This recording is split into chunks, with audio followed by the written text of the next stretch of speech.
А еще что-нибудь? Какие-нибудь еще любовные истории в Библии кто-нибудь сказал? Ну, так я думаю, что это же история Якова и Рахиль. Так, Якуба и Рахиль вы робили, так? А робить треба было? Ну, конечно. Я же просила, потому что нам, мы зараз протягиваем там, где мы перервались минулый раз. Вот, конечно, мы заниматься далее. Мы пока что с вами у месопотамском контексте песня. Да? Мы уже вельми шмат что побачили. Головное, что мы побачили? Что месопотамский контекст вельми объемный, вельми великий. Что это, по сутности, 2500 аналогичных текстов перед тем, как створенная песня. То есть это просто вот такие вот, это живый контекст. А проч того, подрознение от египетского контексту, какая основная риса месопотамского? Кто может сказать? Ну, что любовь это основная мотивация, основная причина всего. Ясно. Это то, что любовь это есть рухающая сила сусвету. Але это, я не совсем про то пытаюсь, потому что любовь как основная рухающая сила сусвету, это уже вельми высокий уровень абстракции, асенсования усяе сумерская традиция, не месопотамская. Месопотамская это все-таки сумерская и аккадская. Это две трошку неровные частки, и сумерская сапраўды. Сумерская традиция стверджае любовь как основную рухающую силу сусвету. Что магчыма ёсць прычыною вот этой велизарной колькости любовных текстов, про якія мы говорим, да? Коли ласка. Это что любовь связана со смертью. Любовь, связанная со смертью, это так само. А чему связанная со смертью? Любовь сильная, как смерть. Это песня. Любовь моцная к смерти, это песня. А у Месопотамии як связанная любовь со смертью? Праз основный миф Инанны и Думузи. Да? Згадали? Основное отрознение месопотамской традиции любовной лирики от египетской у культовым походжении, у культовым значением, у ритуальным значением. Египетская любовная поэзия – это наша любовная поэзия, так? Она светского походжения, она светского характера, она говорит про, згадайте, так, вот там эту подлетковую любовь, там про кохання, якое дає силы, там усіх крокодилов переодолеть, так? Про забороненую кохання, так? Про древа, які ховають коханков. Месопотамская, вот при тем, что велизарный вот такой вот корпус любовной лирики месопотамской, светская любовная лирика вельми слабо развитая. Ее амаль нема. Персонажи любовной лирики кто в Месопотамии? Боги. Да, божества. И в основе всего стоит Інанна і Думузі, так? Пара Інанна і Думузі. І справді, так як Думузі помирає, так як Думузі в те, що божество, яке помирає и воскресає штогод, що в ще це сезонне божество смерті і воскрешення, справді, любов вельми щільно зв'язана і переплетена зі смертю, теми любові і теми смерті. Одна річ. Другая річ, це вельми щільно зв'язано з ритуалом сакрального шлюбу, хієрозгамос. Пам'ятаємо, так? Це шлюб поміж, умовний ритуальний шлюб поміж королем і Інанною, і святаркою, яка уособляє Інанну. Таким чином, чому нам це вельми важливо усвідомити, це ритуальне походження? Тому що мы на самом початку казали, что проблема с песней, яка возникає от самого початку. Это якое дочинення, это любовний текст, має до остатнього корпусу біблійної літератури.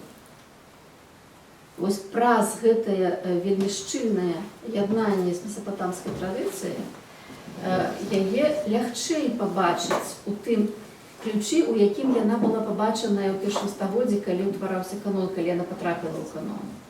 А як яна патрапляе ў канон, як інтэрпрэтуецца песня, як любоў Бога і народа. Так? Перш-наперш, так? Як бы ў самой песні, мы ўжо казалі, мы гэтага абсалютна не бачым. Але тым не менш пабачыць яе як боскае каханне, як нейкую боскую любоў можна вот у гэтым месапатамскім кантэксце. Таму мы месапатамскі кантэкст, мы ў мінулы раз нават з вами пабачылі беларускія тэксты, так? Якія вырастаюць з месапатамскага кантэксту. Яшчэ ёсць некалькі парачка месапатамскіх тэкстаў, якія нам нельга прапусціць абсалютна, апроч тых тэкстаў, якія мы з вами бралі мінулы раз, якія вельмі часта у навуковай літаратуры якраз паўстаюць як бэкграунд, як тэксты, якія маглі быць звязаныя з песнямі.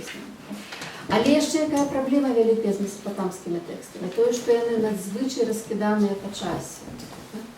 Што это сапраўды 2500 тэкстаў. Это вельмі складана. Это вот вы уявіце сабе, калі мы гаворым пра нейкі кампактны кантэкст, это адна рэч. Ён сапраўды вот пэўным чынам, это мог быць уплыў, это магло быць агульнае культурнае поле. А тут як бы зусім іншая сітуацыя. Чаму мы все ж таки гаворым пра тое, што гэта уплыў, што гэта кантэкст песня? Таму што вся месапатамская традыцыя па сутнасці была кантэкстам для біблійнай традыцыі. Потому что библейные авторы ведали месопотамскую традицию вельми добро, с той простой причины, что месопотамская традиция была доминантная в регионе, основная, центральная. Мовы были вядомые, тексты были вядомые, тексты перекладались, мы уже бачили с вами на вот эти трехмовные тексты, да? Трехмовные таблички. Пам'ятаєте, минулый раз мы казали про Лудзінгіру, песня Лудзінгіри, які посылая посланца свою передать привітання маці. Песня, яка ведує дві таблички в різних країнах на трьох мовах писані. Це правда вельми популярні тексти. І тому це просто вот, это максимально широкий контекст. Это можна там зробити таку цьмяну аналогію, там, скажем, як беларускія там рыцарскія тэксты 16 стагоддзя і еўрапейская традыцыя. Але майце на ўвазе, што месапатамская традыцыя это сапраўды некалькі тысячагадовая. Яна вельмі густая. І мы з вами паглядзелі на гэта, на самі дачыненні Інаны і Думузі, і чым яны важныя,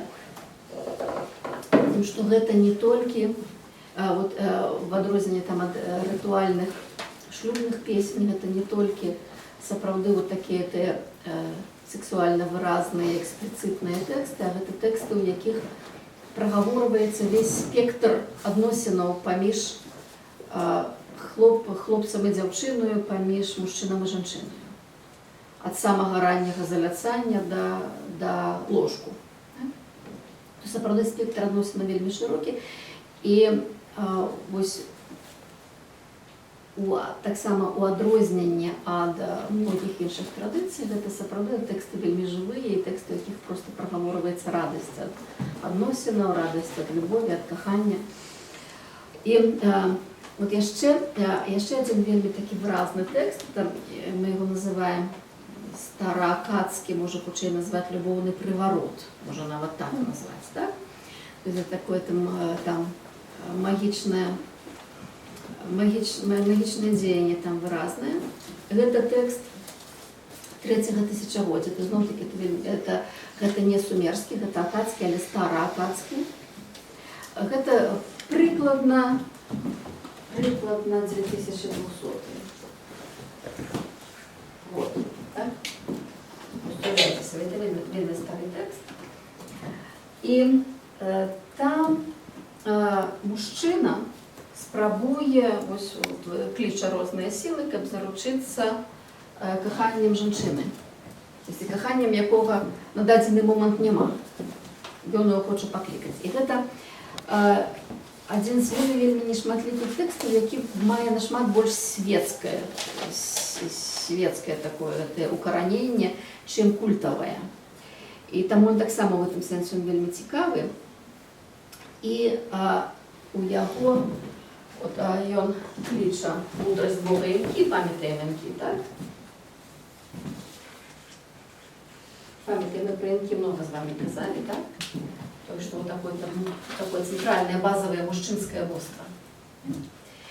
И так само у него две богини, Иштар и Ишара.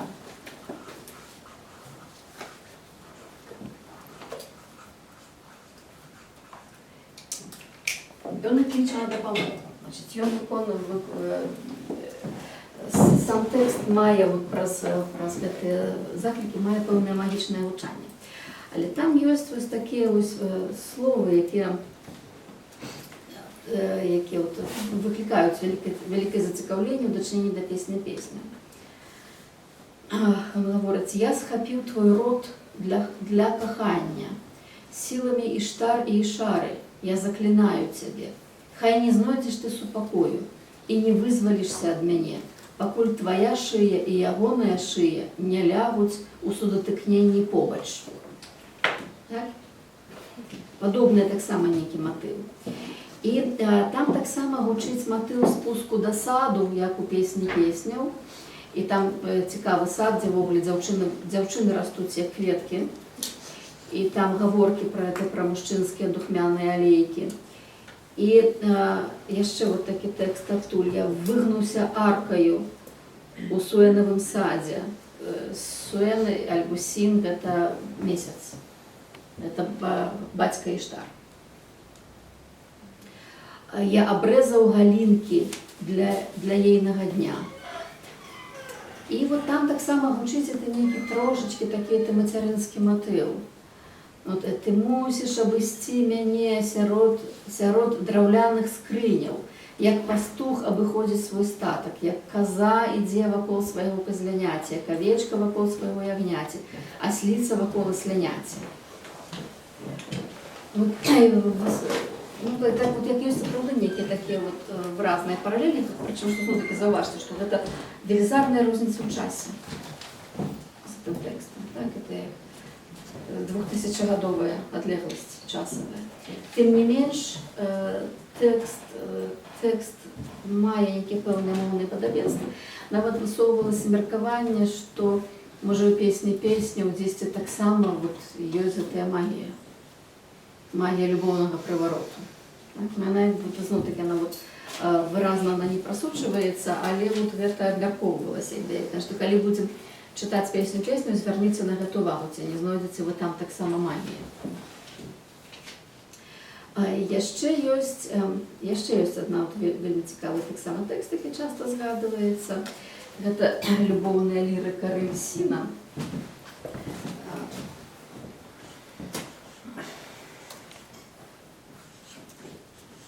Сіну той самый Суэн, так, это той самый месяц, але это імя короля з Ларсы.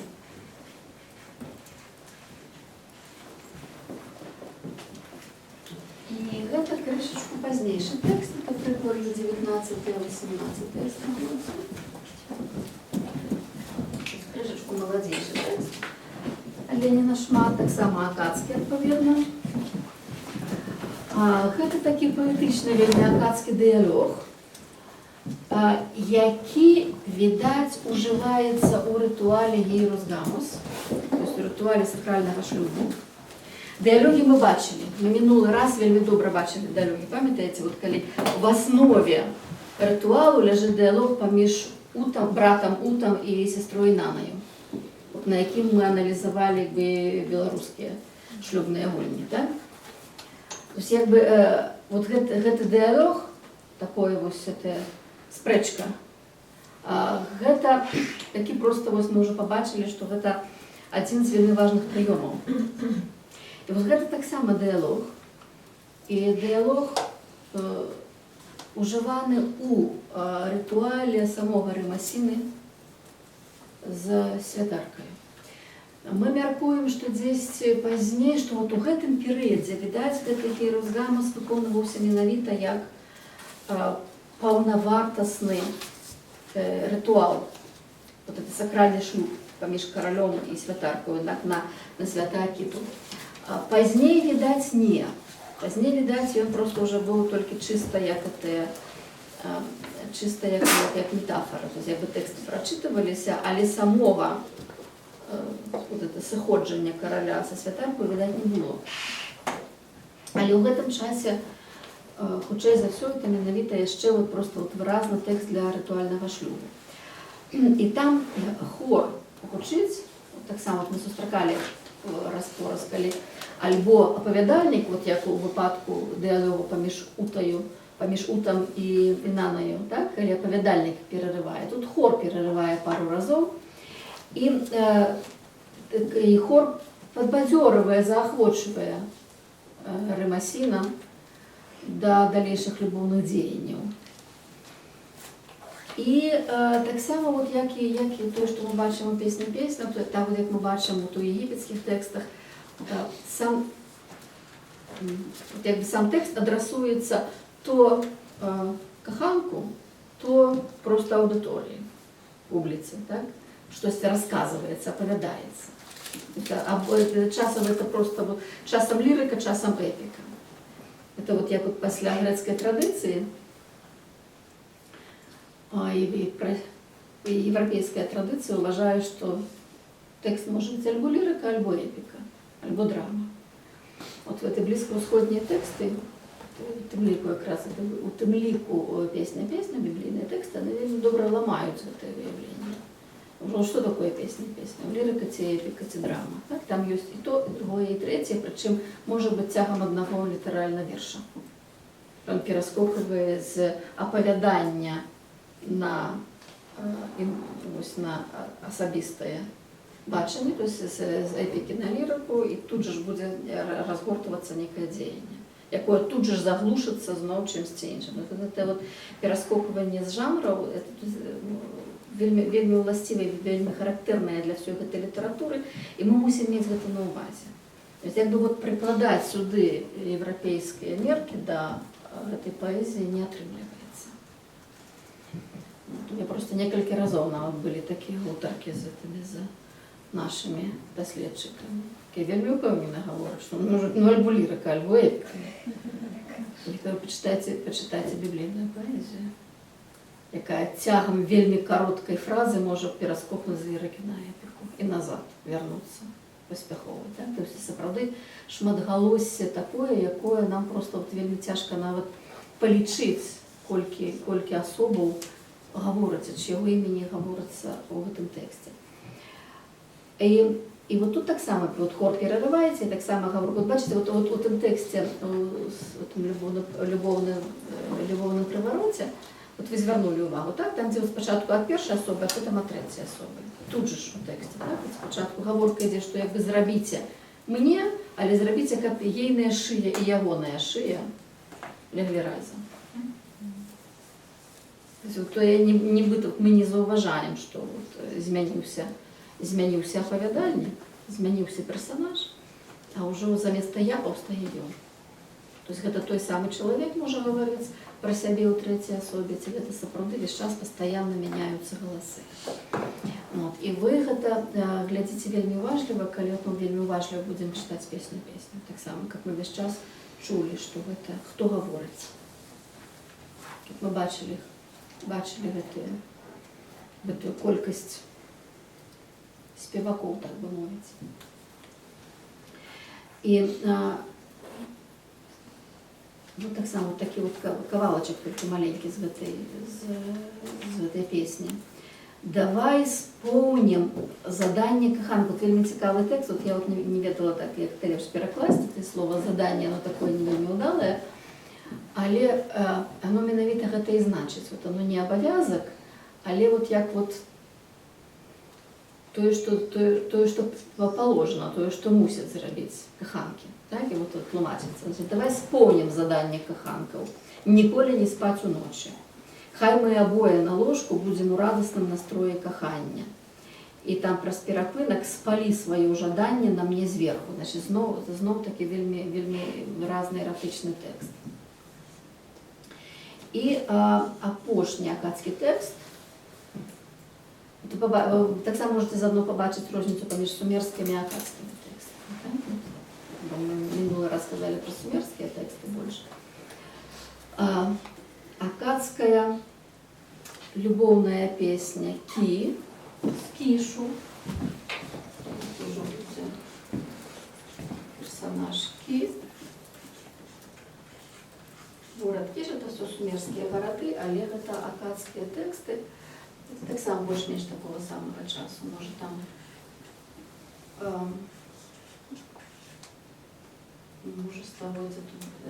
столодзе молодей. Принаймні можна вот такі старовавилонські період внести. Фрагментарна вона заховалася, фрагментарна табличка, але знов такі от виразні слова. Протягни левую руку и погладь наше улоння. Гуляйся з нашими грудями, уваходь, я розтулила стегни. І ось такий вельми виразний еротичний текст і культовий, знову має культове значення. Знову не світський, а текст, який говорить про боскі дочинення. І ще одно, що, на що треба звернути увагу, коли ми говоримо про месопотамську традицію, так само не так в акадських, як у сумерських текстах. Гэта тое, што жаночы персонаж звычайна больш выразны за мужчынскі. Жаночы персонаж больш гаворыць за мужчынскі. Жаночы голас чуваць больш за мужчынскі.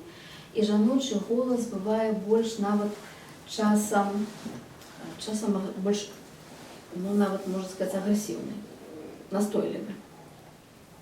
То есть, якби жаночая ініцыятыва ў любоўных адносінах больш выразная за мужчынскую.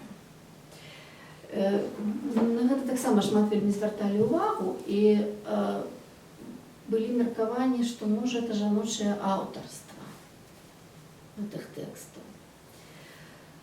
Конечно, у нас няма нават з вами ніякіх сродкаў прыдумаць, як нам это альбо пацвердзіць, альбо аспрэчыць мужчынскае жаночае аўтарства, потому что там дзесьці вось да сярэдзіны 20-го стагоддзя нікому ў галаву не прыходзіла у нашай цывілізацыі, што у старажытным свеце магло быць жаночае аўтарства. А дзесьці у канцы 20-го стагоддзя гэтыя галасы часцей і часцей гучаць. Ёсць нават меркаванне, што першыя 6 кніг, што гэта не пентатыўк, а гексатыўк, уключна з кнігай Ісуса Навіна. То есть Тора плюс Ісус Навін – это одно цельное апавяданне. Што гэта одно аўтарства, і гэта аўтарства таксама вельмі верагодна, што жаночае. Но это тады, конечно, это рэдкія вельмі галасы, і пацверджаннем наўрад ці мы бліжэйшым часам знойдзем, але, безумоўна, гэта перавярнула бы наогул цалкам да гары нагамі, перавярнула бы наше уяўленне пра старажытны свет, калі бы мы прыйшлі да высновы, што Тора – гэта жаночае аўтарства. Но это уже могуць быць зноў-такі фантазіі нашыя еўрапейскія. Але праз гэтыя выразную жаночую галосасць таксама гаворкі не раз і не два ідуць пра тое, што і песня можа быць жаночага аўтарства. З песняй у нас застаецца праблема, з якой мы яшчэ будзем асобна з вами працаваць, праблема жанру. На чым палягае гэтая праблема? Менавіта на гэтым шматгалоссі. Бо тут самае галоўнае пытанне, якое мы не можам таксама развязаць, якое мы, як бы мы не стараліся, мы все роўна не скажам так, ці гэта анталогія, так бы мовіць, ці гэта калекцыя песень, ці гэта адзін тэкст, адзін цэльны тэкст. Гэтага мы як бы і то, і другое меркаванне мае права на існаванне. І на жаль, якраз тут не егіпецкія, не месапатамскія тэксты нам ніякай дапамогі, падтрымкі ў гэтым не даюць. Паглядзіце, ці гэта сапраўды цэльны тэкст, ці гэта калекцыя тэкстаў. Па чым мы там можам глядзець? Ці ёсць там драма, ці ёсць развіццё сюжэту. Дзесьці ёсць, дзесьці няма, але тое самае мы бачым у песнях. Да? Што бачым, што некае развіццё сюжэту ёсць, а потым это развіццё сюжэту перарываецца зноў адрасаваннем там да аўдыторыі, напрыклад. Ну, і тады мы будзем яшчэ пра гэта гаварыць, але вот на дадзеным этапе, на мою думку, мы можам пакуль што сказаць, што хай будзе хоць так, хоць гэтак. Што нам гэта больш-менш абыякава, ці гэта калекцыя песень, сабраная на нейкім этапе разам. Хаця гэта, безумоўна, разглядаць тэкст, это вельмі па-рознаму трэба. Вельмі па-рознаму, як гэта, ці гэта калекцыя тэкстаў, ці гэта адзін цэльны тэкст. Але пакуль што мы з гэтым не будзем асабліва завязвацца, бо у нас гэта яшчэ наперадзе. А цяпер, значыць, я хочу пакуль што, можа, якія-небудзь пытанні ёсць па месапатамскай традыцыі, таму што хочу месапатамскую пакуль што падсумаваць, вот мы егіпецкую падсумавалі. Можно положение. Ага. Где-то я читала, что месопотамская вот цивилизация была, особенность была в том, что там был матриархат. Может, это с этим связано? Не было там матриархату. Нет. Там не было ні у сумер, наколькі, от настільки, наколькі ми уявляємо, не було ні матріархату, ні патріархату. Пакуль сумерський період. Сумерський період короткий, пам'ятаєте.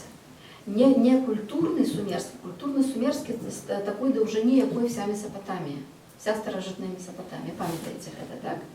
Сумерська мова пережила свою традицію, свою культуру, свій народ.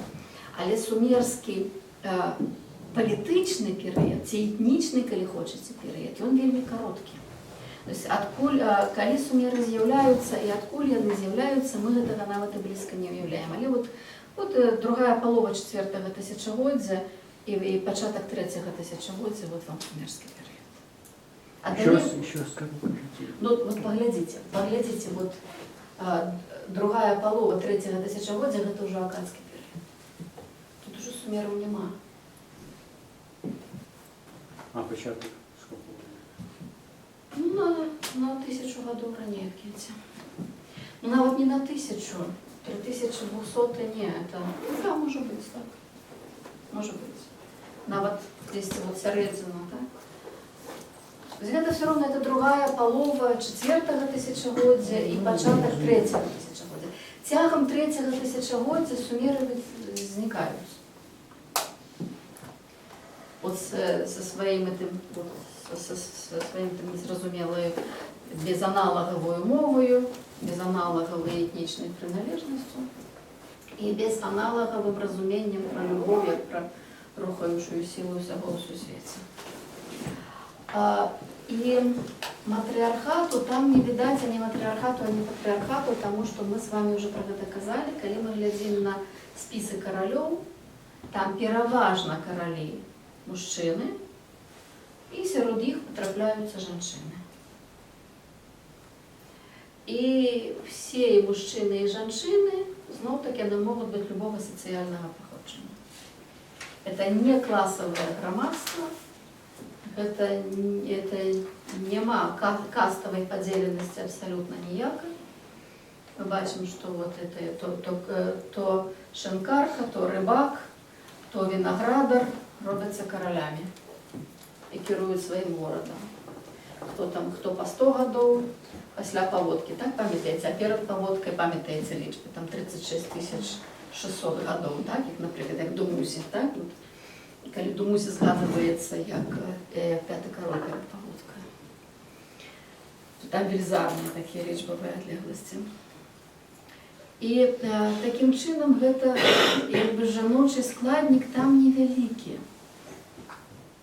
Ён ёсць, ён больше, чым у іншых культурах, але ён невялікі. Калі прыходзіць акадскі перыяд, ён выразна патрыархальны. То есть вся вот гэтая традыцыя, это патрыархальная традыцыя. У Егіпце там падобная вельмі сітуацыя. У Егіпце, мы так само пра гэта ўжо шмат казалі. У Егіпце жанчыны маюць правы, але гэта калі глядзець з пункту гледжання патрыархальнага грамадства. Калі глядзець з пункту гледжання безадносна патрыархату, матрыархату знутры Егіпту, безумоўна, это мужчынскае грамадства. Егіпет. То есть там жанчына не прыгнечаная, не забітая, але яна все роўна на другіх ролях. Здараецца Хатшепсут, так, якая кіруе, доўга і шчасліва кіруе Егіптам, але яна не каралева, а кароль. Яна не можа, таму што в егіпецкай мове няма слова каралева. Ёсць толькі слова кароль і вялікая каралеўская жонка. Але так як яна кіруе, то яна не жонка каралеўская, яна кароль. І яна з усёй мужчынскай атрыбутыкай кіруе краіну. Это вам вельмі выразна гаворыць, просто это вельмі выразная дэталь, па якой вы можаце меркаваць, наколькі жаночая краіна. Іншая рэч тэксты. Так? І пра месапатамскія тэксты там шмат разоў высоўваліся гэтыя ідэі, нават імёны называліся тых святарак, якія пісалі тэксты. Гэта все не пацверджана, і ў нас, як яно можа быць пацверджана? Оно можа быць пацверджана ў тым выпадку, калі ў нас на таблічцы напісана аўтарства.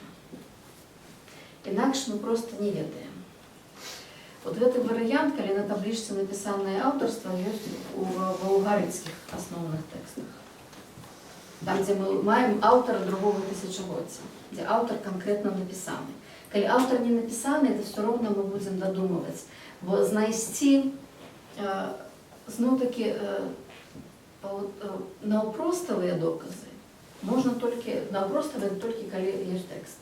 Калі ў нейкім тэксце сказана, што вот гэты ёсць аўтарам таго і таго. Альбо калі аўтар падпісаны на самой таблічцы, вот як у гарыцкім выпадку.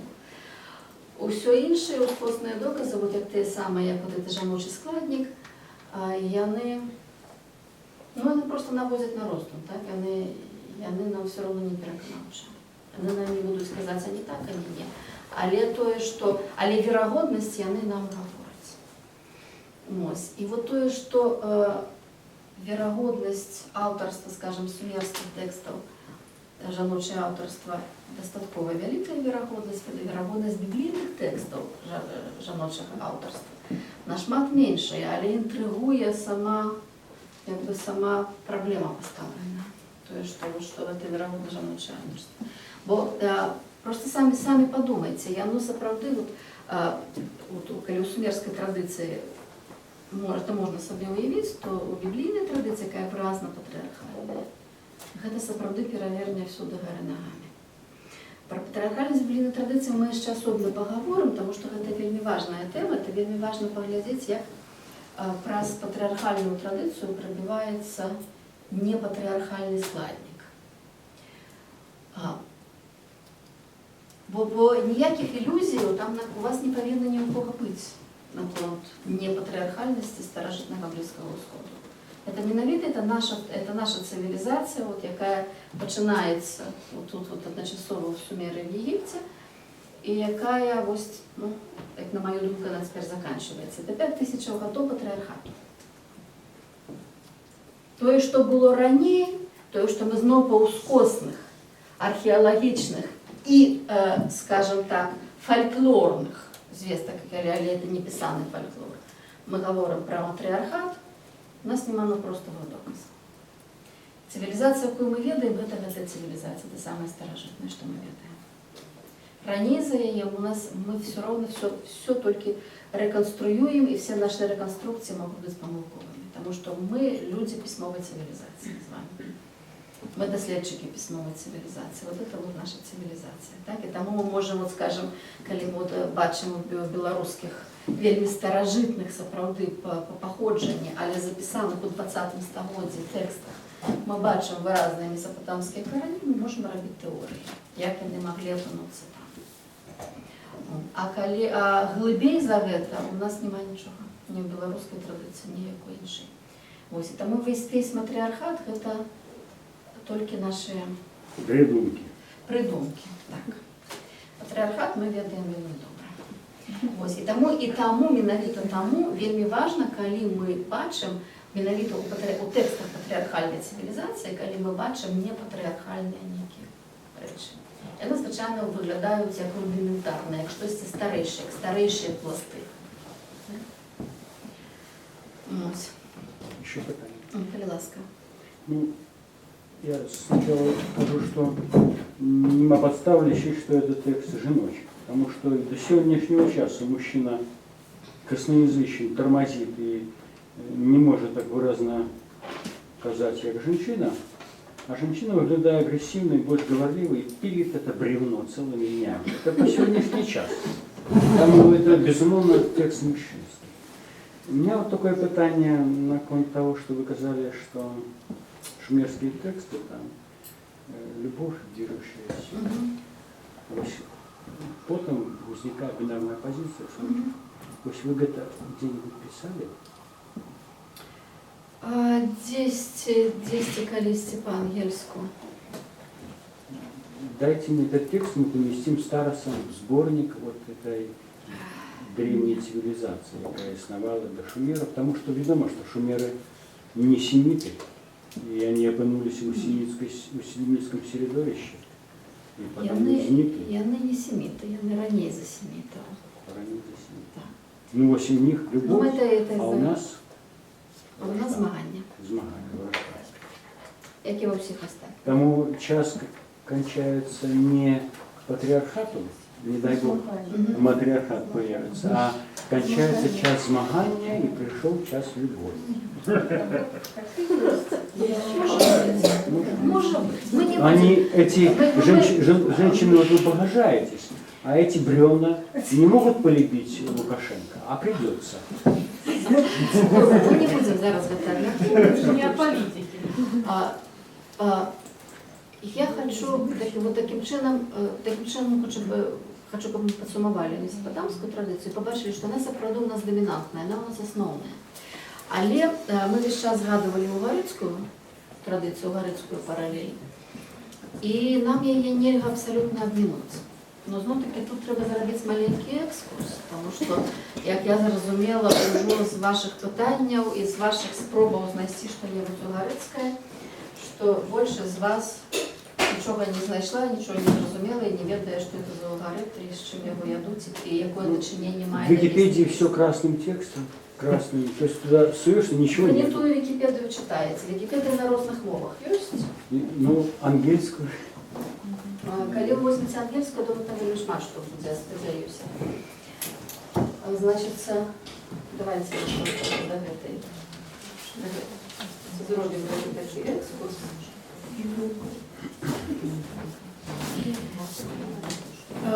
Угарит, парижські угарит знаходяться у теперішній шматпопутній Сирії. Зовуться яны, коли ви як туристи туди поїдете, коли там трошку поутихне, бо це стало одно з основних туристичних місць, безумовно, у Сирії, зоветься воно раз Шамра.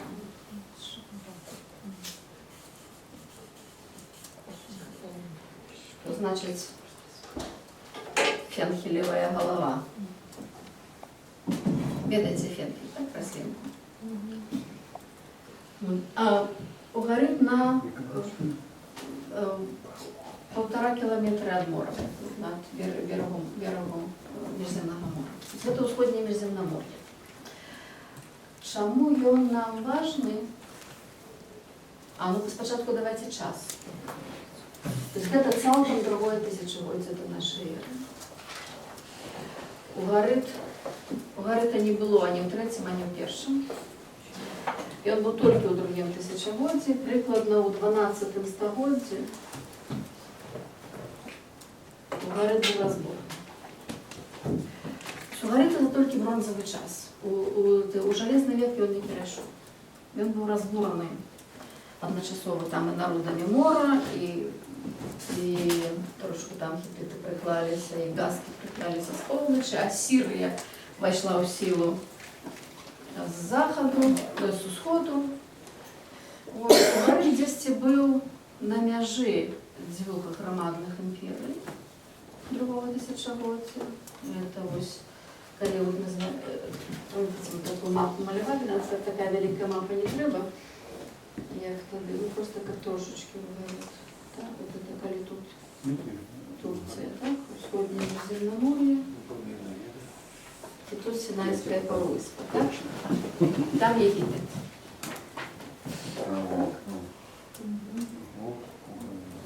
А там это вот все. Тигра Ефрата и Йордан маленький, так? Прикладно.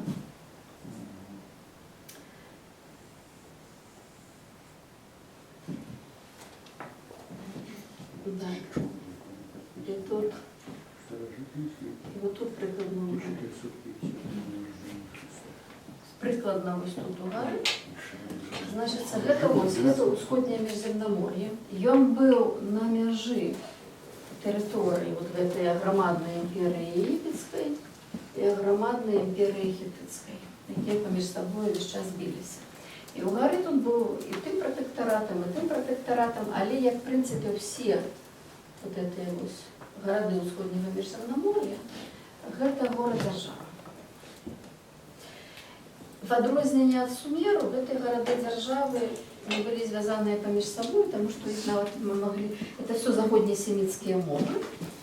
Яны вельмі блізкія паміж сабою, але яны гэта маглі быць розныя мовы.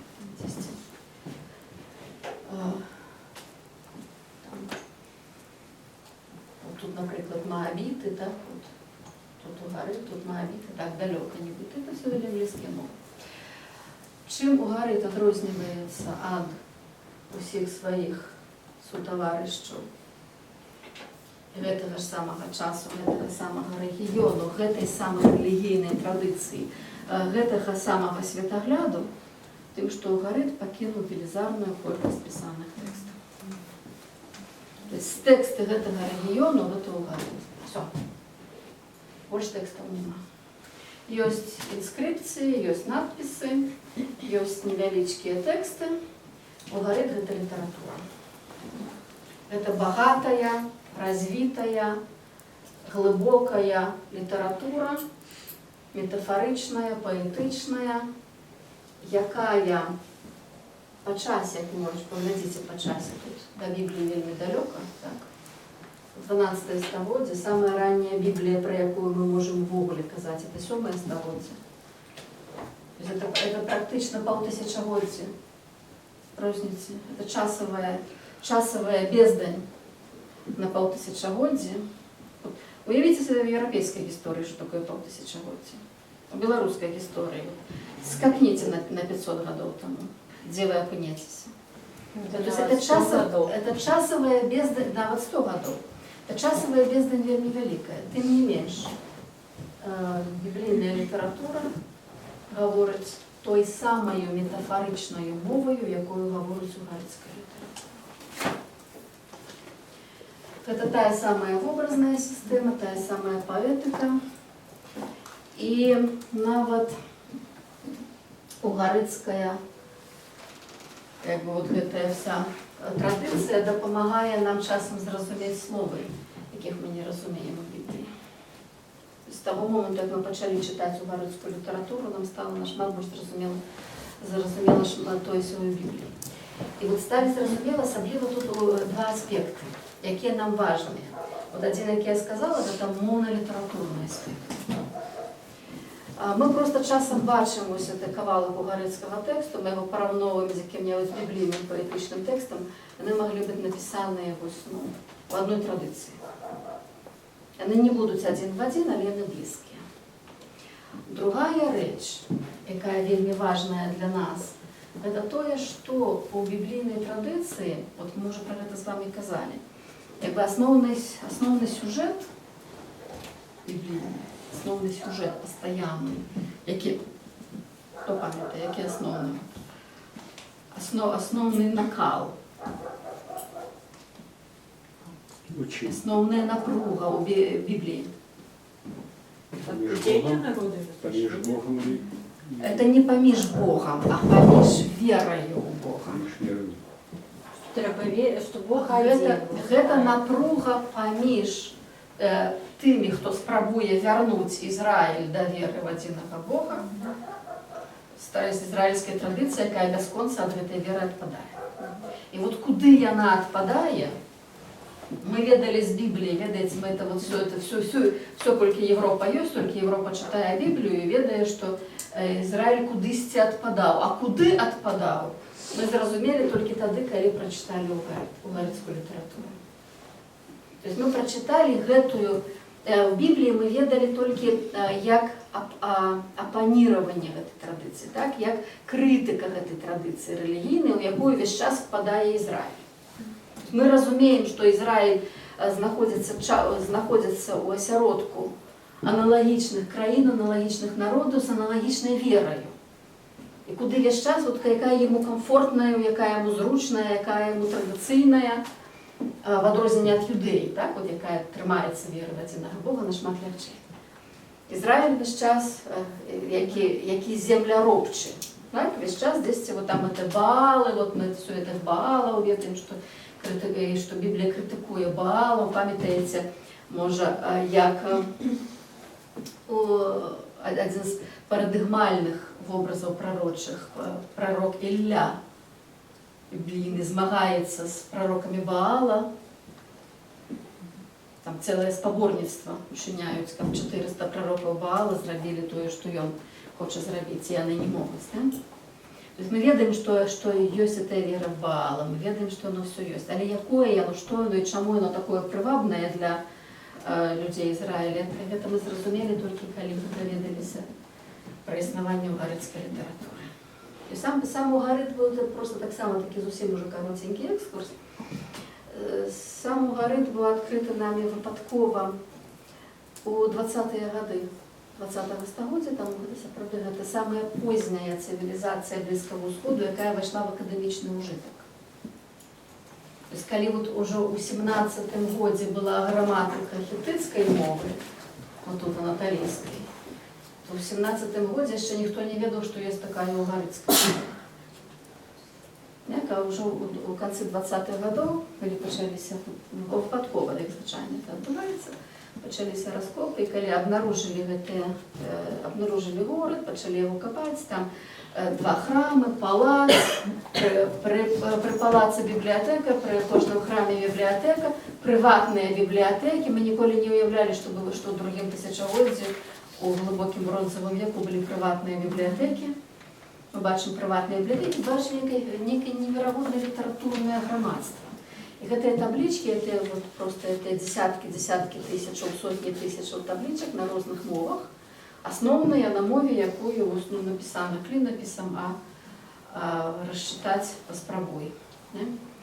І тут, як мы тады з вами каротенька казалі пра егіпецкае расчытанне, угарыцкае расчытанне было лягчэйшым нашмат, таму што яно аказалася вельмі лёгка палічылі, што ўсяго-то там 30 знакаў клінапісных. А што значыць 30 знакаў? Это алфавит. Это не фактично, а это есть. Но уже раскопан только 1/6 часть. Это уявляете себе, это алфавит другого тысячегодия до нашей эры, писанный клинописом на глиняных табличках. Чему клинописом? Мы уже про это казали, тому что месопотамская традиция была доминантная. Писать клинописом это было само собой зразумело, хотя побач Египет не писал клинописом. Тут мы бачим, что все ж таки геополитичные преференции все писали клинописом апроч Египту. Але гэта алфавит.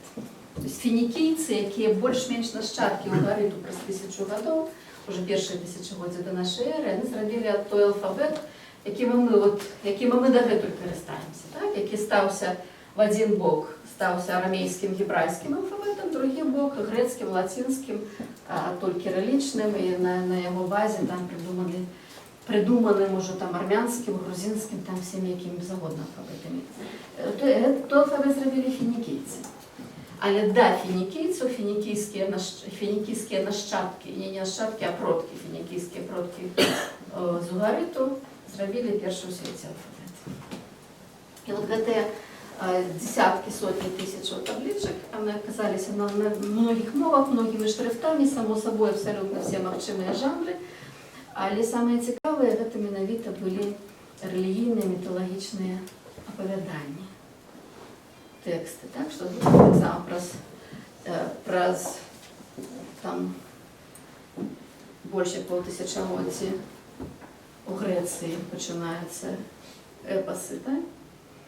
но это все нашмат пазней і на вельмі вялікай гэтай глебе блізкаўсходняй традыцыі.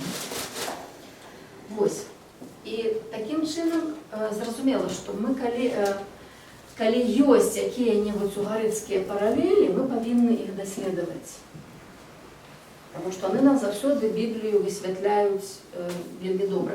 Чым адрозніваюцца угарыцкія паралелі ад месапатамскіх і егіпецкіх адразу, тым, што гэта менавіта это тая самая моўная традыцыя, это розныя мовы, але это блізкія мовы, гебрайская і угарыцкая блізкія мовы. Это вельмі блізкія мовы, это вельмі блізкае святабачанне.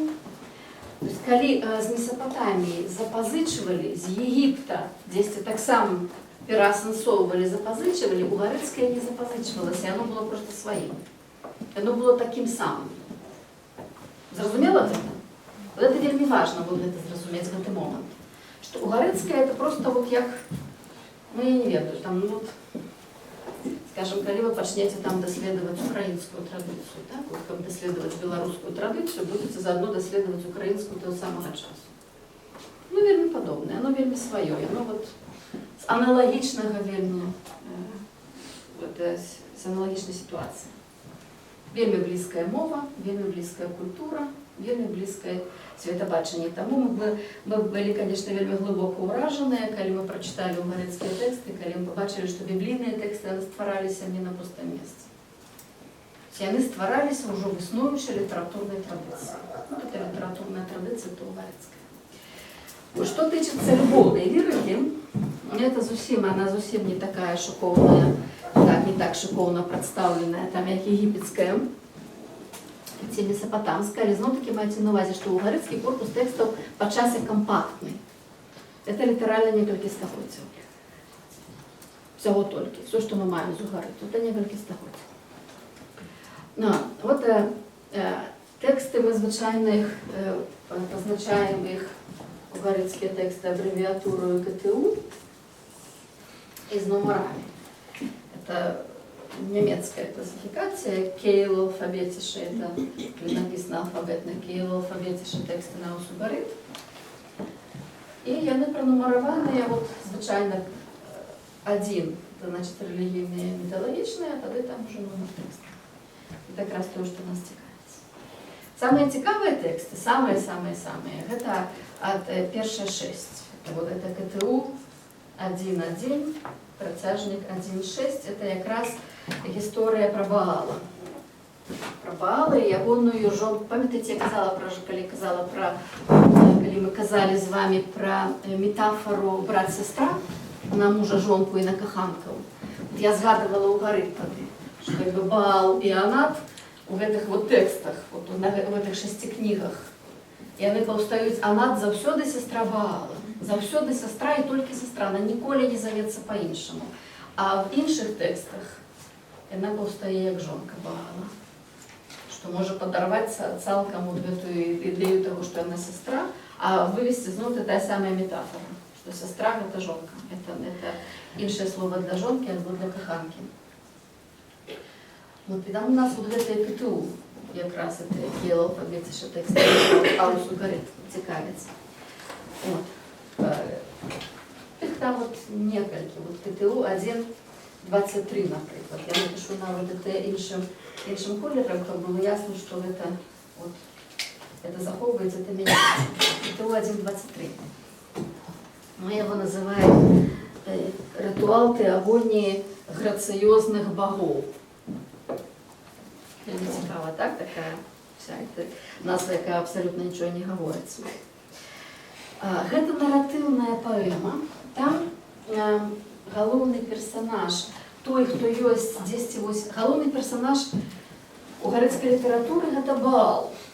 Але Баал гэта актыўны галоўны персонаж. Гэта той, хто па сутнасці вось дзейнічае, які змагаецца з усімі дзеля таго, каб стаць каралём у свеце. Ён у выніку робіцца каралём у свеце.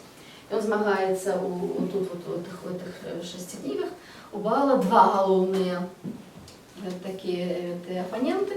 Гэта, які завецца адзін Ям, альбо Ям-Нагар, это значит Мур альбо Мура-рака. Это які увасабляе сабою стыхію разбурэння, хаос, як знішчэнне. І ён змагаецца спачатку з Ямом Нагарам, а потым і змагаецца з Мотом, Мот — это смерць. Са страшным, пачварным, абсалютна жудасным богам смерці, які там абяцае тую одну сківіцу падняць вышэй за неба, а другую ніжэй за падземле, і просто весь гэты свет Баала за один момент каўтнуць і забыцца, што яно было калі-небудзь.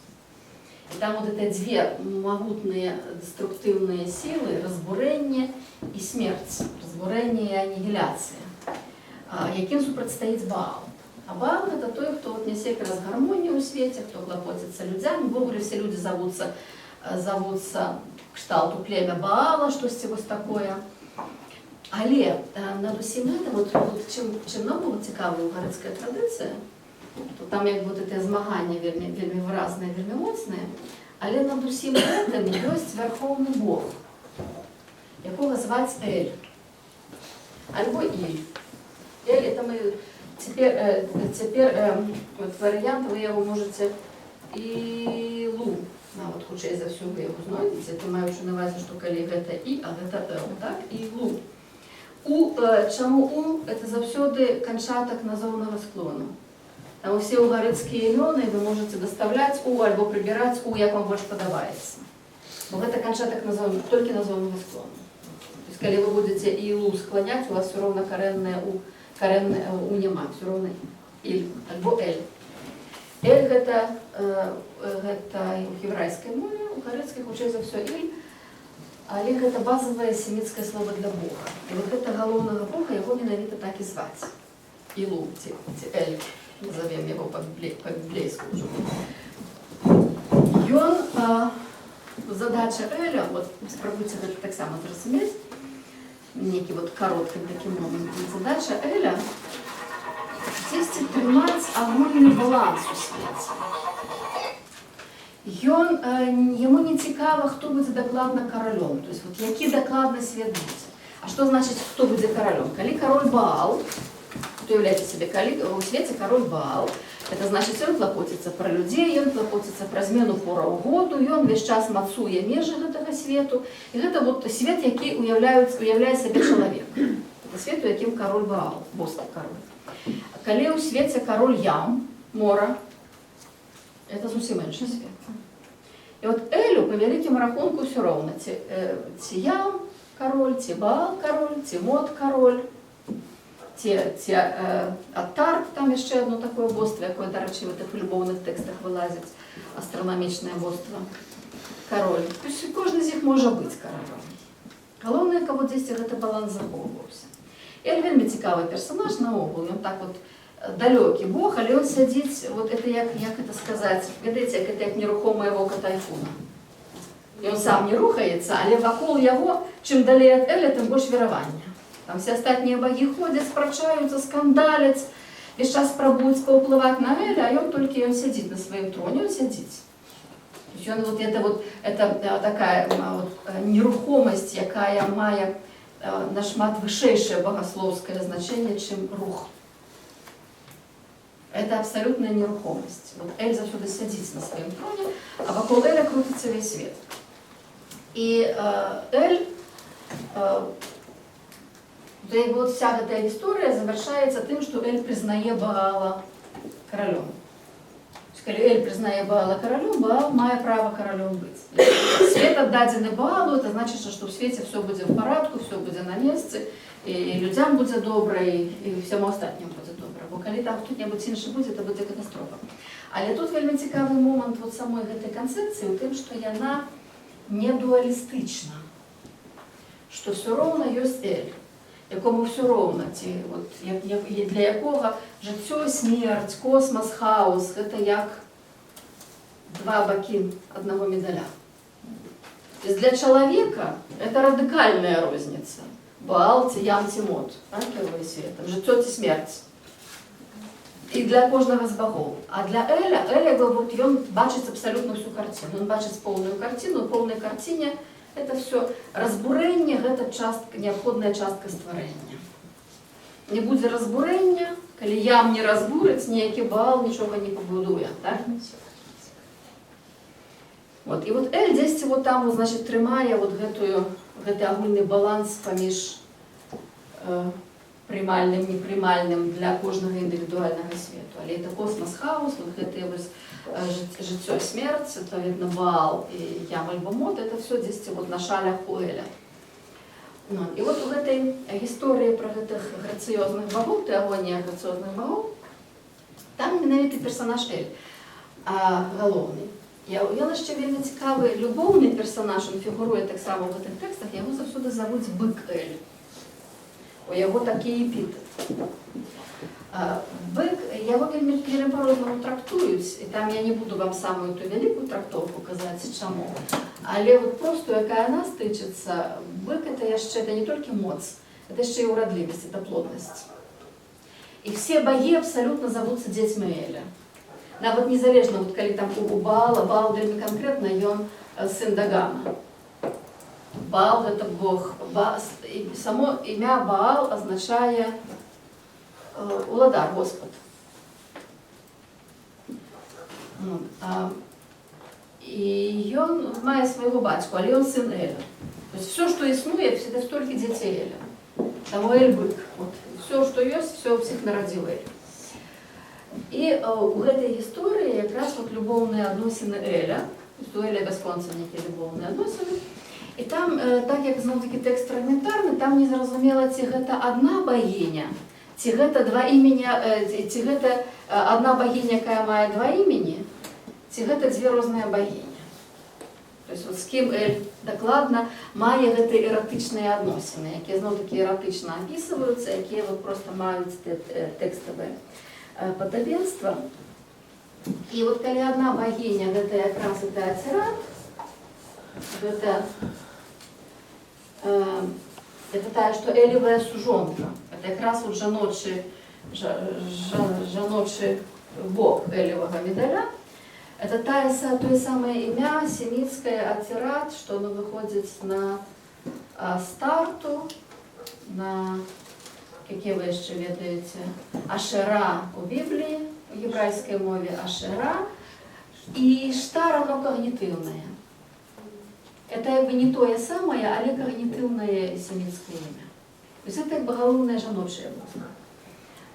Але яна вот у заходнесеміцкіх мовах, это яна Астарта і Ашера гебрайская.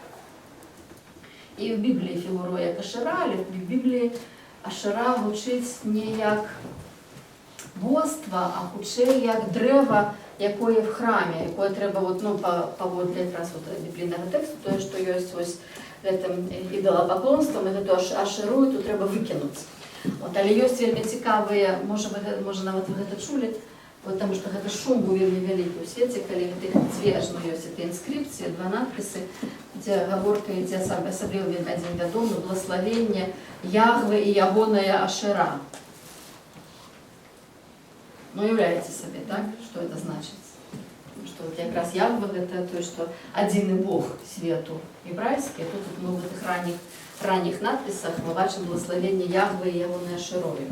И кто такая ягоная Ашера? Снова таки вот як у Эля жонка. У Эля разная Ашера жонка. Это ласка такая. Афродита? Афродита это позднее, это грецкое божество. Афродита это совсем уже, яна знову-таки, она когнитивная с Инаною. Человечина. Так, ну просто так. Афродита, она и у грецкой традиции поздняя. Ой. Ось. И тут вот одна Ацерата, одна Рагмай. Не веду, вот так, видать, ее легче написать. Ці гэта Ацерат Рагмай, ці гэта Ацерат сабе Рагмай сабе, там вельмі цяжка за гэта тэкст зразумець. Але зноў гэта вот такія сексуальна выразныя тэксты. І там як бы вот галоўны сюжэт, што ад гэтай адной двойной багіні ці ад гэтых багіняў нараджаюцца два боствы Шахар і Шалім. Вот, яно вот варта ведаць. Шахар і Шалім. Солярныя боствы. Шахар гэта світанак, Шалім гэта захад сонца. Світанак і захад. Шалім гэта у аснове назвы Иерусалима. Иерушалаем — еврейская адаптация, и оно на всех семитских мовах, и акадской уключно, и оно гучить як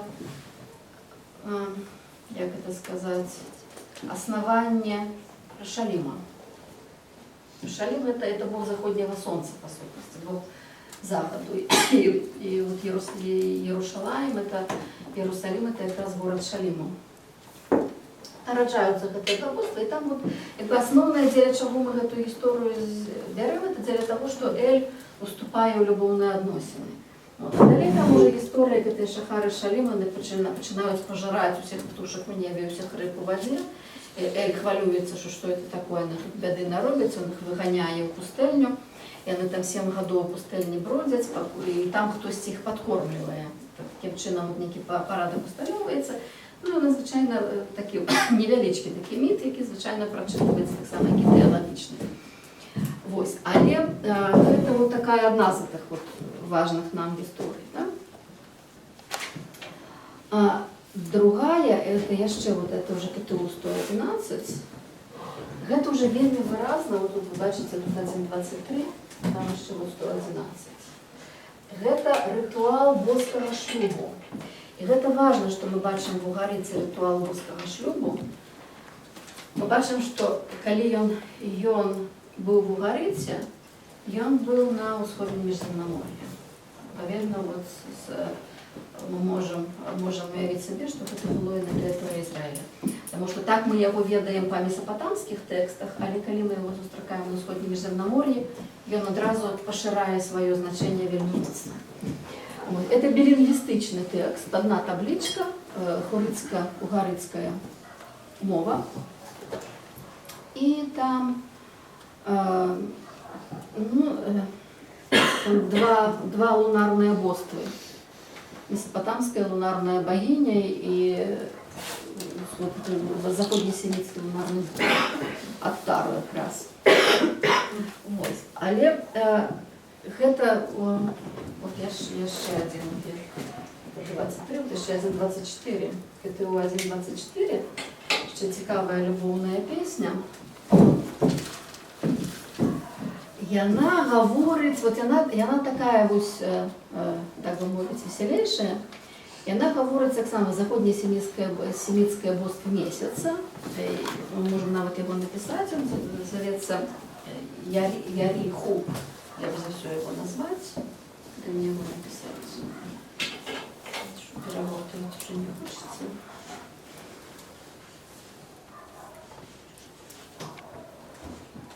Это вот было разумело, что это не Г, а Х. Там 3 разные звуки есть. Яриху. Знову так назову склон. И месяц. Ён шлюбуецца, ён вот заляцаецца, там кідаецца ў заручыны з богинею Никал. Самое месопотамское божество, жаночае месяца. Але ён уступае, вот это так само дыалог, ён уступае ў спрэчку з боскай, як сказаць, свахаю. Ён дае там вельмі добрыя грошы, добры вельмі выкуп за Никалу. А гэтая сваха незгодная, і яна хоча, каб ён ажаніўся зусім з іншай багіняй. І от пра гэта ідзе весь час гаворка. Ну і Ярыгу у выніку перамагае, і яны такі шлюбуюцца з Никалаю. Такі гэты. Вот она яшчэ. І тут, у гэтым тэксце, другая частка песні, там згадываецца ўжо чалавечая невеста со сваім іменем, со сваёй гісторыяй. З чаго мы робім выснову вельмі вялікую? Тому што гэтыя боскія тэксты ужываліся ў шлюбнай традыцыі. Так? То есть гэта не толькі рытуальная храмавая традыцыя сакральнага шлюбу, а гэта таксама традыцыя проста чалавечага шлюбу. І гэта нам таксама вельмі важна для разумення песні. Што калі мы сутыкаемся з рытуальным тэкстам, Гэта не значыць, што гэты рытуальны тэкст не меў, кстати, рытуальны храмавы тэкст, што ён не меў свайго месца ў чалавечым шлюбе. Вот як тыя самыя беларускія гульні, так? Як тая гульня баяры, пра якую мы мінулы раз казалі, яна выразна, яна шлюбная, чалавечая, у ёй нічога боскага абсалютна няма. Але тэксты, якія выразна боскую сітуацыю маюць, яны все роўна будуць ужывацца ў чалавечым шлюбе. І такім чынам чалавечы шлюб сакралізуецца. Калі чалавечы шлюб сітуацыйна прыроўніваецца пэўным чынам да гіеросгамусу, каралеўскага шлюбу, альбо да боскага шлюбу, ён набывае іншае вымярэнне. Тады гэтыя чалавечыя любоўныя адносіны аб'ёмна вырастаюць у касмічныя любоўныя адносіны. Таму што боскія любоўныя адносіны заўсёды маюць касмічнае значэнне. Таму што, мы таксама пра гэта ўжо казалі, таму што асноўны акт всяго, што робяць багі, гэта стварэнне чагосьці новага ў гэтым свеце. І гэта стварэнне найчасцей адбываецца праз нараджэнне. Не праз там ляпленне ручкамі і рабленне чаго-небудзь, што таксама бывае, але самы яркі момант, асабліва месапатамскай менавіта традыцыі, стварэнне праз нараджэнне. І вось такім чынам, калі, то есть тут як бы ўжо ідзе зваротны шлях. Калі нараджэнне ёсць стварэннем у боскім свеце, той чалавек, які нараджае, ён таксама удзельнічае ў стварэнні, ён таксама трансфармуецца. І такім чынам любое нараджэнне ёсць актам стварэння. Гэтая любоўная традыцыя мяняе зусім акцэнты ў гэтай гісторыі стварэння нараджэння. Тому што мы зноў-такі маем багата тэкстаў, які нам выразна проста нараджэнне стварэння, стварэнне нараджэння, але там няма эротыкі, там можа не быць гэтай вельмі багатай эмацыйнай насычанасці, якая ёсць у гэтых любоўных тэкстах. І такім чынам оно сапраўды сумяняецца. Такім чынам проста само па сабе каханне, сама па сабе любоў, само па сабе гульня мужчынска-жаночая робіцца глыбінным некім гэтым творчым дзеяннем. Робіцца этой самой сакральнай дзеяю, якая ёсць сэнсам свету, якая ёсць тым, што дзеля чаго гэты свет трымаецца, і тая, што працягвае свет далей. Таму што гэта любоўнае дзеянне, і не таму, што любоўнае дзеянне прыводзіць да стварэння,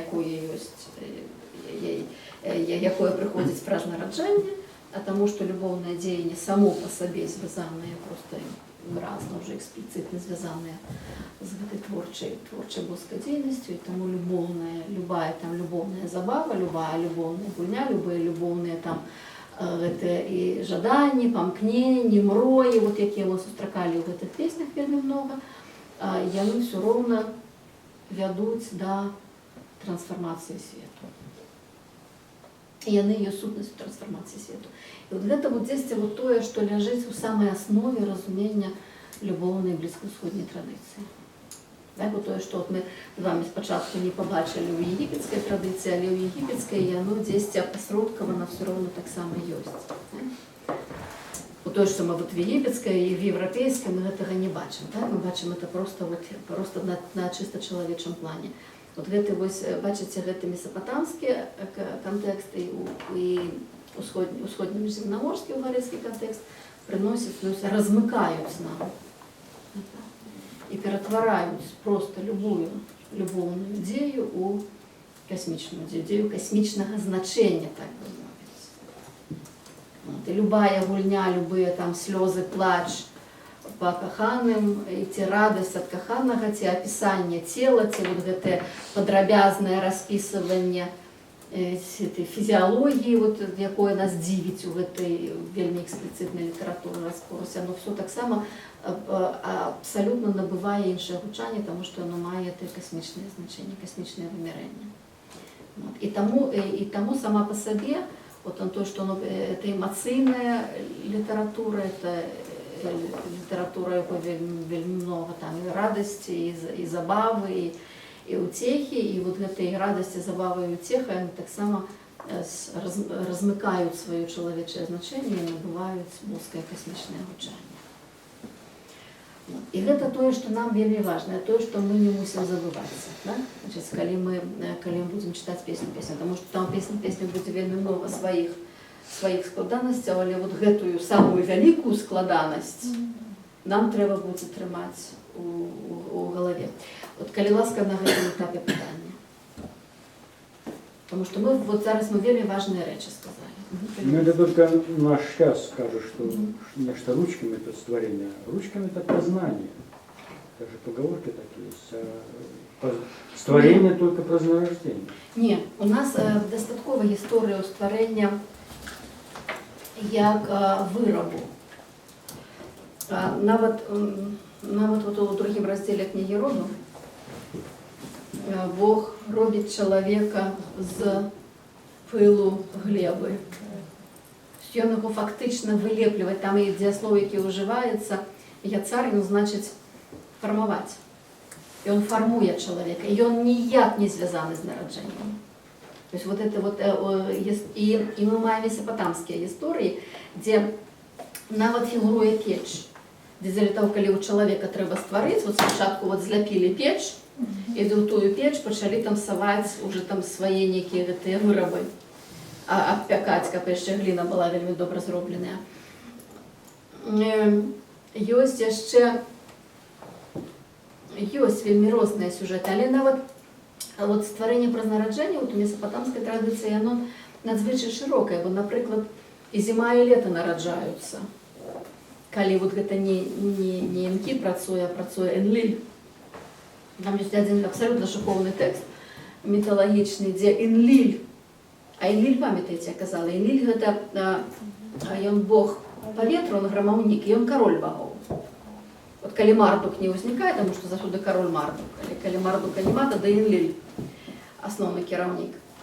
И Энлиль, як ён помыслівае, вот ён спочатку там обдумывая, вельмі добра обдумывая процесс, что ему треба робить, тады ён ідзе до великих гораў, великие горы робятся ягонымі партнёрками, и он и зноў-таки дастаткова эксплицитно сексуально, и он с этими великими горами, вокруг их там 7 дзён и 6 ночей крутится, и там и радуется, и тешится, и вводит у их свое семя, и раве от захопления, и вот просто весь занятый этой вельми эмоционально насыщенным процессом любови с великими горами.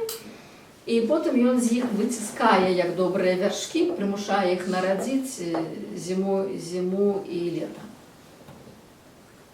Они нараджаются.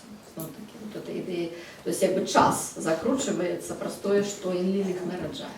А коли али Мардук, вот коли створение свету Мардука, он мае лишь, там ніякого нарадження нема. Мардук разрезал на 2 частки померлую Тиамат, якую он забил, смачицу, якую он завів у змаганні. І он яе так само довго обдумує, і он яе разрезав як висушену рибу на 2 частки. З одної частки зробив небо, а тоді він починає з яе вачей робити зори, з яе шуми робити мора, з яе хвоста, і там і луски робити всі ландшафти, і от він це все робить. Створає, і чоловік він так само створає. Тобто там ніякого народження немає. Ми маємо в цій історії, де створення не зв'язане з народженням. Це треба мати на увазі, що це не універсально. Але коли ми сутикаємося со створенням праз народження, це самая масовая метафора для народження, для створення менавіта народження.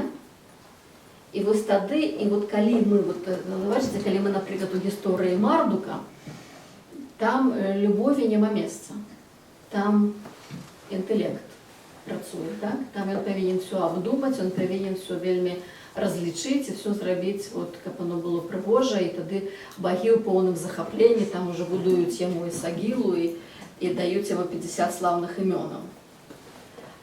А коли створение праз народження, то вот тут гэтых, пачынаючы ад сумерскіх тэкстаў, і, відаць, пад сумерскім уплывам прыходзіць каханне як самадастатковая частка гэтага працэсу. Вось каханне само па сабе мае сувязь са стварэннем свету, са стварэннем праз нараджэнне.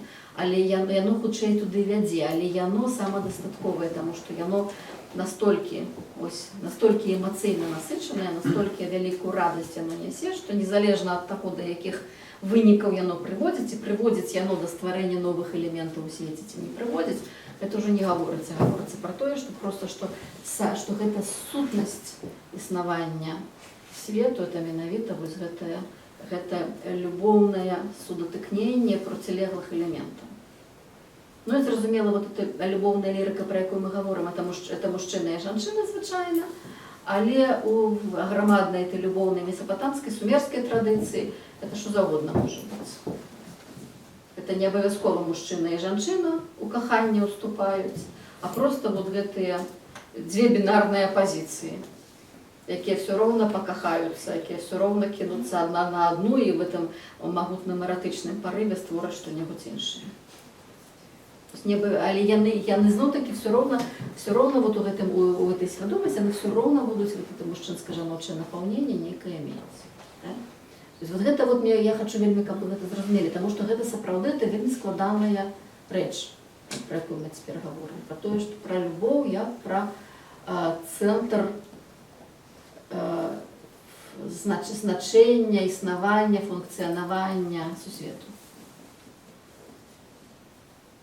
Мы пра гэта нідзе ніколі не гаворым. Так? І от калі мы будзем гаварыць, вот уже, і таму сапраўды, калі мы з гэтага гледзяшча мы чытаем песню, як бы все на месца становіцца. Але яна, як любы выразны эратычны тэкст, ён не дае нам забыцца на тое, што ён все ж таки гаворыць вот пра абсалютна імгненнае каханне, якое вось тут і цяпер, так? Якое не нясе за сабою касмічных значэнняў. І гэтыя касмічныя значэнні, яны ў нас дзесьці лектаром павінны все роўна ззаду там дзесьці падсвечваць гэтую сцэну. Бо сама сцэна не дае нам магчымасці гэта пабачыць. Так? Вось, і гэта фактычна ўсё. Яшчэ ў нас ёсць, безумоўна, мы казалі з вами, што можа мы грэцкую будзем традыцыю, грэцкую мы не будзем глядзець традыцыю, на крыху іншая. Ёсць грэцкая традыцыя, ёсць персідская традыцыя, ёсць і індуская традыцыя. Так? Да рэчы, персідская любоўная лірыка проста не захавалася ад першага тысячагоддзя зусім, вот, якую мы маглі бы проста злавіць за хвост і сказаць, што вот у нас таксама ёсць персідскія паралелі. Але персідскіх паралеляў песня у нас много. Не з персідскай любоўнай лірыкі, але персідскамоўных. У нас ёсць, это адна з прычынаў, чаму мы датуем вельмі позней дату песню, чаму мы ўжо ажно ў другое стагоддзе адкідаем, менавіта праз фарсізмы і грэцызмы, якія не маглі раней, нашмат раней патрапіць у гебрайскі тэкст, што грэцызму тычыцца. Таму індускія паралелі ёсць, індускія яны больш удзячныя, но мы таксама яны крыжачку далей, і гэта як бы это не імгненны кантэкст. Так? Это можа нам было бы і цікава з гэтым пагуляцца, але я думаю, што мы не будзем уже з вами гэта лезці, што хопіць з нас кантэксту. Вось, і мы сёння ўжо мы не паспелі Біблію. Значит, наступны раз давайте тое самае. Яшчэ раз, любоўныя гісторыі ў Бібліі. Паглядзіце, калі ласка, пашукайце. Бо тое, што я вам казала, што вот Ісая 5:1, это адзін вершык, так? Які проста вот, які вот як з песня ў кавалачак взяты у іншым тэксце, яго важна ведаць. Але апроч гэтага паглядзіце проста на біблійную любоўную традыцыю. Якую мы ў Бібліі, што мы маем у Бібліі на каханне і на любоў. Мы тады, значит, наступны раз мы тады вот паглядзім эту біблійную традыцыю, і я думаю, што можа наступны раз мы ўжо саму песню пачнем. Прынамсі, вельмі блізка пад яе падбяремся. Так? Вот, Але вот ваша задача, калі ласка, паглядзіце, просто вы сабе вот так напишите, там ці каханне ў Бібліі, ці біблійная любоўная традыцыя, хочаце, пашукайце. Вы згадайце, самі згадайце пары, якія вы ведаеце, любоўныя пары. Так, вот яны ёсць. Вот вы сходу можете кагосьці назваць. Вот у вас это Якуб і Рахель у вас адразу паўсталі, так? Тому что это мусіць парадыгмальная любоўная пара. Так? Потому что там менавіта каханне змушала чалавека на вельмі пэўныя дзеянні. То есть, дзе каханне было матыватарам. Але ёсць іншыя любоўныя пары, сямейныя пары. Давид и Версалия. Но там Вот такая своеасаблівая гісторыя была. Своеасаблівая гісторыя, і у чым своеасаблівасць, паспрабуйце разабрацца. Яшчэ, можа, згадаеце сходу якія-небудзь. Згадаеце яшчэ ранейшых за Якова. Хто? Абрам і Сара, конечно. Это вельмі цікавая пара, а яшчэ ранейшыя за Адам и Ева. Мы зовем Адама і Еву, насамрэч, які чалавек і жанчына у садзе. Першая самая пара. Вот почитайте про человека и жанчину, почитайте Абрама Сару, почитайте Якуба и Рахелю, или Лею заодно, там так само кажется. Почитайте Давида Версавию, поглядите Гасею, так само. Так, это мы его згадывали, он Осия по-росейску. Гасея, его на имя. Зараз я его вам напишу. Сюда я его ставлю. Вот такое его на имя. Але ён это, бачите, перакруціўся. А у сёмых ён увогуле у Асію ператварыўся. То есть уже не познаете нават, что это ён. Потому что от Осии пошел натиск, и уже от Осии российского стал Асия, и он Гасея.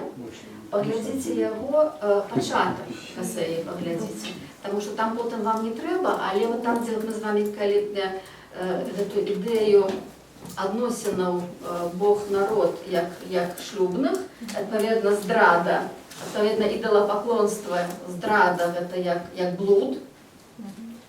И вот там, где Гасея мусіць ажаніцца з блудницей, для того, как продемонстрировать вот это боско-народовое шлюбное дочинение. То есть это так само вельмі важный момент. Вы это поглядите? Вот. А Исфирь не относится туда? Ну там и здається, царники закохався. Може бути, но там якби там не така. Там, видите, що от у Рут вельмі цікаві відносини. Рут ми часто згадуємо Рут. Стає причина, там вельмі дивна ситуація з Рут. Там верність, там навіть не там хоча вот верність, це клятва, яка клятва верності, шлюбна клятва, яка тепер приноситься, але вона жаноча клятва.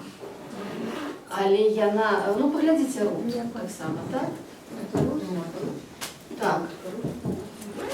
Поглядите, это просто все это разные библейные, любовные, шлюбные отношения. И мы тогда поглядим вот так само, вот, где находит себе песня. Это уласна текст. Потому что когда мы уже рынемся песню, нам уже будет не до чего. Так, мы уже будем заниматься только ею. Ну, коли ласка, конечно, які питання.